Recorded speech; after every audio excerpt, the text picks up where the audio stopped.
Carriers present SolidWorks workshop 2023 এর day 4 CW1 এর tutorial ভিডিওতে আপনাদের সবাইকে জানাচ্ছি স্বাগতম। আপনাদের সাথে আমি রয়েছি Mohammad Akibur Rahat Jim, department of mechanical engineering, batch 2K20। আজকে অ্যাসেম্বলি ফাইলটি তৈরি করার জন্য আমরা প্রথমেই একটি অ্যাসেম্বলি ফাইল নিয়ে নেব। অ্যাসেম্বলি ফাইল ওপেন হয়ে গেলে আমাদেরকে প্রথমে প্রম্পট শো করবে যে আমরা কোন কোন পার্ট এখানে নিতে চাচ্ছি।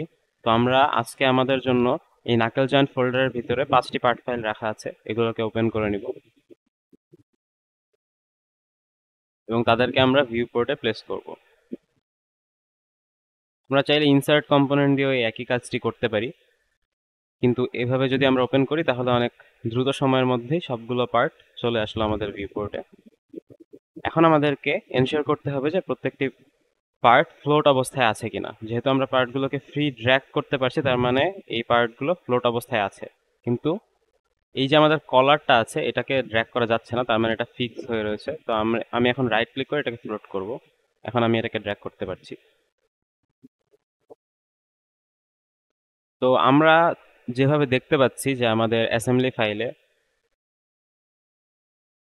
তাতে আমরা বুঝতে পারছি যে আমাদের এই যে নীল কালারের আই রয়েছে, এই আইটা স্বাভাবিকভাবে এই যে ফর্ক, সেই ফর্কের ভিতরে প্লেস করা, এবং তাদের এই অ্যাটাচমেন্টটাকে ধরে রাখার জন্যই বাকি যে 3টি পার্ট ফাইল রয়েছে সেই পার্ট ফাইলগুলোকে এখানে রাখা হয়েছে। তো আমি প্রথমেই এই যে নীল কালারের আই রয়েছে, এই আই এর ভেতরে যে সিলিন্ডারটা, এই কন্ট্রোল চেপে ধরে এই সিলিন্ডারটাকে সিলেক্ট করব। এরপর কন্ট্রোল চেপে ধরে এই ফর্কের ভিতরে সিলিন্ডারটাকে সিলেক্ট করব। এরপর আমি যদি মেট অপশনে ক্লিক করি তাহলে সলিডওয়ার্কস একা একাই আমাকে বলে দেবে যে এদেরকে আমি কনসেন্ট্রিক আকারে মেট করতে পারি। এরপর আমি যদি ওকে করে দিই তাহলে এরা কনসেন্ট্রিক হয়ে যাবে। কিন্তু শুধু কনসেন্ট্রিক হলেই হবে না, এখন আমাদেরকে এদের বাইরের যে ফেসগুলো রয়েছে সেই ফেসগুলোর সাথে কোইনসাইড করতে হবে। তাই আমি এই ফেসটা সিলেক্ট করব এবং আমাদের যে ফর্ক রয়েছে তার এই ফেসটা সিলেক্ট করব। তাহলে এখন আমরা চাইলেই এদেরকে কোইন্সিডেন্ট করে দিতে পারি এবং ওকে করে দিচ্ছি। এরপর আমাদেরকে প্লেসমেন্ট করতে হবে পিন, এবং পিন প্লেসমেন্ট করার জন্য আমরা চলে যাচ্ছি আবার মেট অপশনে।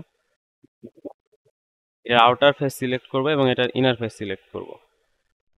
এরপর আমরা এই যে অ্যালাইনমেন্ট ডিরেকশন আছে এটাকে ইনভার্স করে দিব।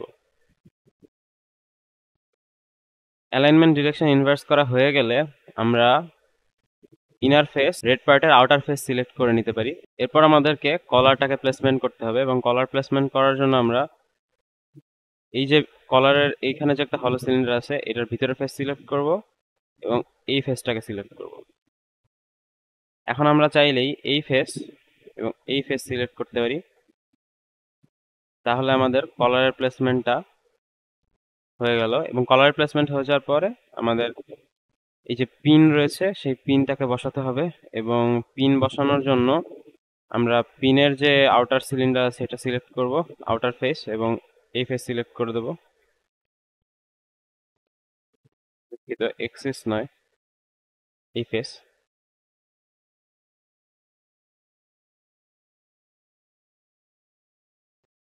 এরপর আমাদেরকে পিনের এই ফেস এবং কলারের এই ফেস সিলেক্ট করতে হবে।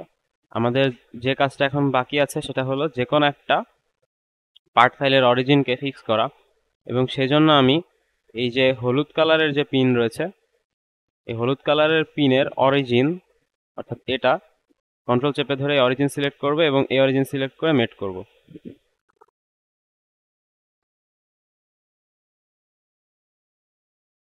এবং এরই মধ্য দিয়ে আজকে আমাদের অ্যাসেম্বলি তৈরি হয়ে গেল।